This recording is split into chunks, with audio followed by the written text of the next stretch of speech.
Discipline वो चाबी है जो किसी भी ऑर्डिनरी इंसान को एक्स्ट्राऑर्डिनरी बना सकती है। आपने पार्ट 1, 2 और 3 में जाना कि कैसे छोटी छोटी आदतें, माइंडसेट और टाइम मैनेजमेंट की स्ट्रैटेजीज हमारी लाइफ को एक नई दिशा दे सकती हैं। लेकिन अब बात करेंगे असली गेम चेंजर की। इस पार्ट 4 में हम जानेंगे वो साइकोलॉजिकल हैक्स और रियल लाइफ टेक्निक्स जो सिर्फ किताबों में नहीं बल्कि कामयाब लोगों की रोजमर्रा की लाइफ में दिखती हैं। ये पार्ट सबसे जरूरी है क्योंकि यहाँ से शुरू होता है आपका सेल्फ मास्टरी का सफर। तो अगर आप बार बार डिस्ट्रैक्शन के शिकार होते हैं, अगर आप जानना चाहते हैं कि हर दिन कंसिस्टेंट और मोटिवेटेड कैसे रहा जाए, तो ये वीडियो आपके लिए है। और हाँ, वीडियो को पूरा देखिए क्योंकि आखिर में हम देंगे एक ऐसा एक्शन प्लान जिसे फॉलो करते ही आप अपनी लाइफ में डिसिप्लिन्ड रहना सीख जाएंगे, बिना बोर हुए, बिना जबरदस्ती के। चलो शुरू करते हैं। सब कुछ तभी काम करता है जब वह लगातार बना रहे। किताब में लिखा था कि एक बार के प्रयास से कुछ नहीं बदलता, असली बदलाव तब आता है जब हम हर दिन छोटे छोटे कदम उठाते हैं और उन्हें निरंतर करते रहते हैं। ऋतिक ने सोचा कि कंसिस्टेंसी यानी निरंतरता उसके लिए सबसे मुश्किल रही है। कई बार वह एक दिन मेहनत करता और अगले दिन हार मान लेता। कई बार प्लान बनाता लेकिन उसे फॉलो नहीं कर पाता। उसे समझ आया कि शायद यही कारण था कि उसके कई सपने अधूरे रह गए थे। किताब में लिखा था, motivation gets you started but consistency keeps you going even on days when you don't feel like it showing up matters the most. Hrithik ने गहरी सांस ली। उसे समझ में आ गया कि कंसिस्टेंसी एक आदत है और इसे बनाने के लिए हर दिन मेहनत करनी होगी। उसने खुद से वादा किया कि वह अब हर दिन छोटा ही सही लेकिन एक कदम जरूर उठाएगा। अगले दिन उसने अपनी रूटीन को और सख्त बना दिया। सुबह जल्दी उठने के साथ उसने अपने दिन की प्लानिंग और डेडिकेशन को एक नया रूप दिया। उसने तय किया कि वह हर दिन 30 मिनट अपनी फिटनेस पर काम करेगा, भले ही वह कितना भी थका हुआ क्यों ना हो। उसने अपने काम में भी एक टाइम टेबल बनाया ताकि वह किसी भी डेडलाइन को मिस ना करें। शुरुआत में यह आसान नहीं था। कई बार ऐसा हुआ कि उसकी सुबह की अलार्म बजने के बाद वह बिस्तर में ही पड़ा रहा। कई बार ऐसा हुआ कि वर्कआउट के लिए तैयार होते वक्त उसे बहाने सूझने लगे, लेकिन हर बार उसने खुद को याद दिलाया, कंसिस्टेंसी सबसे जरूरी है। अगर आज हार मान ली तो कल यह और मुश्किल हो जाएगा। धीरे धीरे उसने महसूस किया कि यह छोटे छोटे कदम उसे एक नई दिशा में ले जा रहे हैं। एक दिन ऑफिस में उसके मैनेजर ने उसे एक बड़ा प्रोजेक्ट दिया।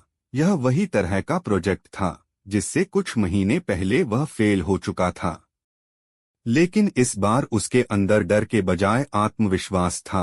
उसने खुद से कहा, इस बार मैं अपने प्लान को सिर्फ बनाऊंगा नहीं बल्कि उसे लगातार फॉलो भी करूंगा। ऋतिक ने काम की शुरुआत छोटे छोटे हिस्सों में बांटकर की। उसने अपनी टीम के साथ नियमित मीटिंग्स रखी और हर किसी के काम का फीडबैक लिया। उसने खुद के लिए एक टाइम टेबल बनाया और हर टास्क को समय पर पूरा किया। जब भी उसका ध्यान भटकता या उसे थकान महसूस हो तो वह गहरी सांस लेकर खुद से कहता, बस एक और कदम, बस एक और कोशिश। धीरे धीरे उसका काम समय पर और बिना किसी बड़ी गलती के खत्म होने लगा। उसकी टीम के लोग भी उसकी कंसिस्टेंसी से प्रेरित थे।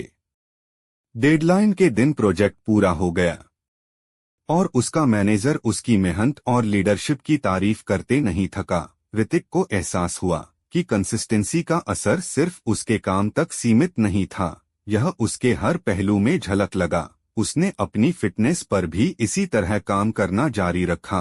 पहले जहां वह सिर्फ कुछ दिनों तक एक्सरसाइज करता था और फिर छोड़ देता था, अब वह हर दिन 30 मिनट खुद को समर्पित करता। उसका शरीर और मन दोनों पहले से ज्यादा मजबूत और ऊर्जावान महसूस करने लगे। ऋतिक ने देखा कि कंसिस्टेंसी सिर्फ बड़ी बड़ी चीजों में नहीं बल्कि छोटी छोटी आदतों में भी असर डालती है।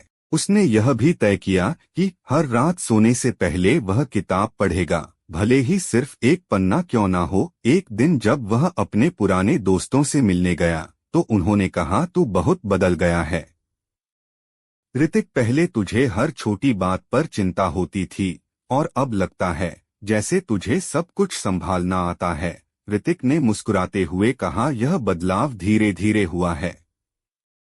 मैंने बस हर दिन छोटा सा कदम उठाया और कंसिस्टेंसी बनाए रखी। उसने अपने दोस्तों को किताब के लेसन्स के बारे में बताया। उसने कहा, कंसिस्टेंसी का मतलब है कि तुम हर दिन अपने आप से एक वादा निभाओ। यह जरूरी नहीं कि तुम हर दिन परफेक्ट रहो, बस जरूरी है कि तुम हर दिन कोशिश करते रहो। उस रात जब वह घर लौटा तो उसने किताब का आखिरी पन्ना पढ़ा। उसमें लिखा था, Discipline is not the goal, it's the journey. Keep going and you will find that success become habit, not a destination. Hrithik ने किताब को बंद किया। उसने महसूस किया कि उसकी जिंदगी अब बदल चुकी थी, लेकिन उसने यह भी समझा कि यह सफर कभी खत्म नहीं होगा। हर दिन एक नई चुनौती होगी, एक नई सीख होगी और एक नया मौका होगा खुद को बेहतर बनाने का। उसने किताब को अपनी टेबल पर रखा और खिड़की से बाहर देखा। चांद की रोशनी उसके कमरे को हल्का सा रोशन कर रही थी। उसने गहरी सांस ली और खुद से वादा किया कि वह इस सफर को कभी नहीं छोड़ेगा, क्योंकि अब उसे पता था कि असली खुशी किसी मंजिल तक पहुंचने में नहीं, बल्कि उस सफर को पूरी ईमानदारी और मेहनत से जीने में है। और यहीं से ऋतिक की कहानी खत्म नहीं हुई, यह तो बस एक नई शुरुआत थी। तो फ्रेंड्स, यह थी हमारी आज की बुक समरी। आपको कैसी लगी कमेंट करके जरूर बताएं और धन्यवाद आपका समरी एंड तक सुनने के लिए।